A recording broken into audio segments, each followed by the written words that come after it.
Right బులెటిన్లో మరో breaking news చూస్తున్నాం. రానున్న రోజుల్లో గిరిజన ప్రాంతాల్లో డోలీ మూతలు కనిపించకూడదని వ్యాఖ్యానించారు చంద్రబాబు. గిరిజన మహిళల సౌకర్యం కోసం మళ్లీ గర్భిణీ వసతి గృహాలు ఏర్పాటు చేయాలని చంద్రబాబు సమీక్షించారు. ట్రైకార్, జేసీసీ, ఐటీడీఏలను యాక్టివేట్ చేయండి. గిరిజన సంక్షేమ శాఖపై సమీక్షలో సీఎం చంద్రబాబు ఈ మేరకు నిర్ణయాలు తీసుకున్నట్లు తెలుస్తోంది.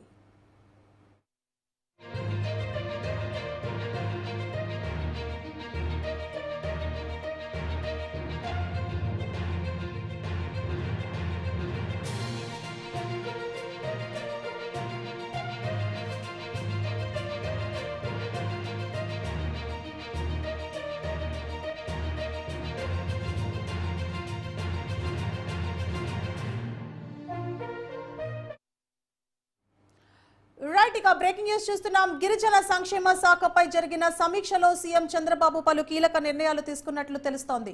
ఇక గిరిజన ప్రాంతాల్లో ఇప్పటికీ రానున్న రోజుల్లో డోలీ మూతలు కనిపించకూడదని చంద్రబాబు వ్యాఖ్యానించినట్లుగా తెలుస్తోంది. అలాగే గిరిజన మహిళల సౌకర్యం కోసం మళ్లీ గర్భిణీ వసతి గృహాలు ఏర్పాటు చేయాలని, ట్రైకార్, జేసీసీ, ఐటీడీఏలను యాక్టివేట్ చేయాలని సీఎం చంద్రబాబు సమీక్షలో నిర్ణయించినట్లుగా తెలుస్తోంది.